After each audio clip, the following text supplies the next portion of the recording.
50-year mortgages? I know, right? Really? Hi, my name's Manda Walker and I'm the mortgage coach. I believe everyone has a right to own their own home. Now, all day I've heard about this 50-year mortgage, from my mortgage advisor meeting this morning to all the news in the press, and everybody's talking about it. But what does it mean? What does it mean for you? If you're a first-time buyer, you're thinking, great, a 50-year mortgage. Let me break it down for you. Now, firstly, it's a government scheme, and they're looking at introducing it because they feel it will help first-time buyers make it a bit more affordable to get on the property ladder. Secondly, the Bank of England have said that they will support the process. Thirdly, no bank is offering it currently at the moment. Now, I just went on to our sourcing systems in order to get an idea. Now, if you've got the same interest rate, but one is over 25 years, which is what quite a lot of first-time buyers look to do, and the second one is over 40 years, because currently you can get 40-year mortgages, the interest that you'd be paying additionally, because the interest, so say you borrow £250,000, they will then calculate based on the interest of you paying off either over 25 years and as my example 40 years, because we don't have 50 years at this moment in time. There is a whopping £220,000 more that you would have to pay. So the total cost over 25 years is £398,000. The total cost over 40 years is £519,000.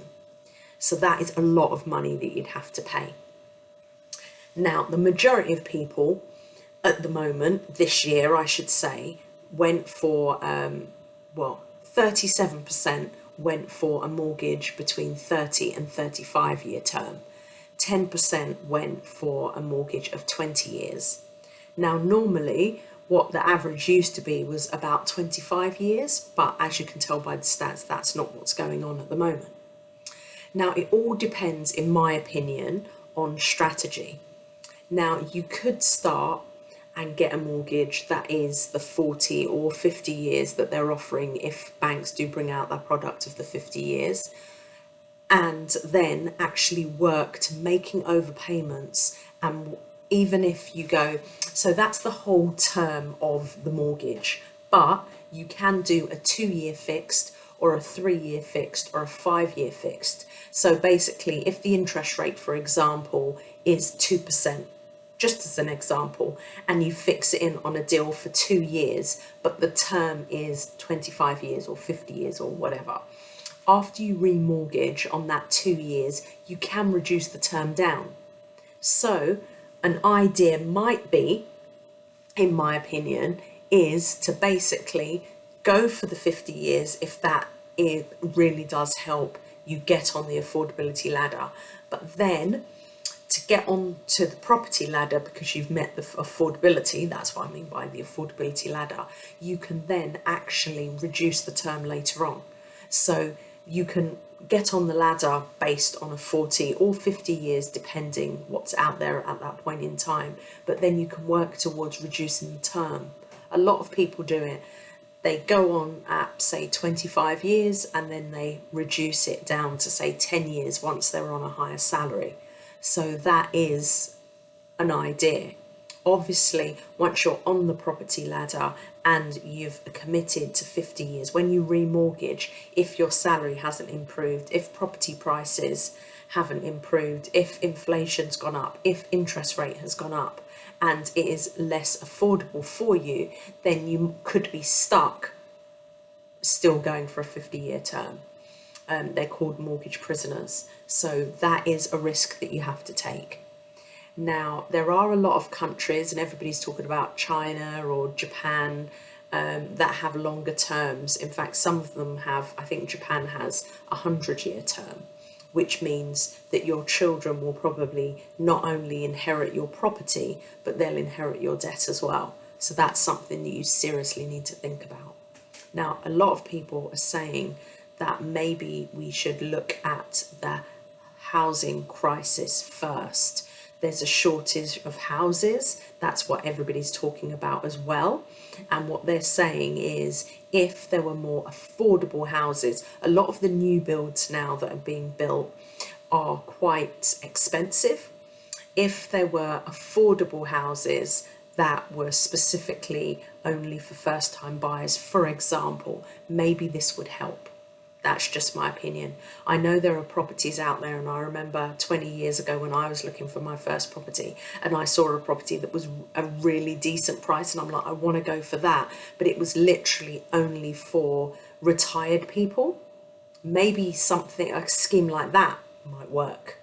But yeah, obviously there's a lot of things involved, and this, as I said, is just my opinion. So please, when you're looking at 50-year mortgages, one, see what lenders are offering it, because at the moment there aren't any. Two, look at the maths. Do you think realistically your salary is going to go up over the next few years so you would be able to come off such a long term? Three, have you got a property that you could possibly, this is what I did, I bought a property that needed doing up, and then I did it up. So I created my own equity in the property. And what I mean by that is, the equity is what the mortgage value is compared to what the market price is. So for instance, when I bought my first flat, admittedly it was only for like £100,000, and I put in, how much did I put in? 10%. So I had a mortgage for £90,000, but my property needed a lot of work. So I actually, over time, over the few years I lived there, worked on the property, got it up to scratch, and it actually increased in value.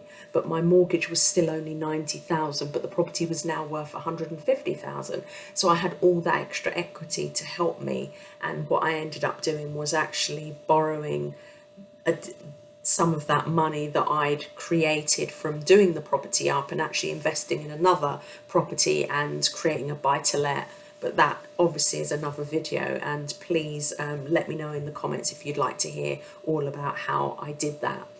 But in a nutshell, just to finish off, basically 50-year mortgages, the government are actually introducing this scheme, but we don't know the details yet. So this scheme is just an idea that's floating around, nothing in concrete, nothing has been set in concrete.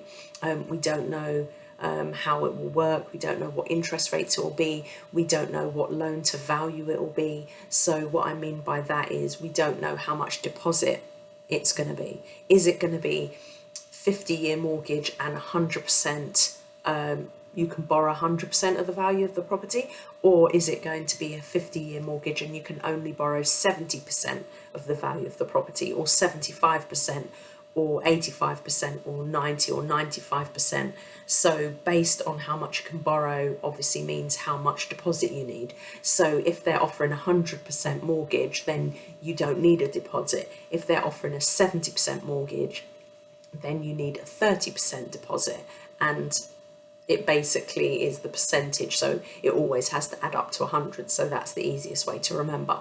But just for the example, I was explaining someone borrowing 250k and with the exact same interest rate would be paying either nearly 400,000 over 25 years or 520,000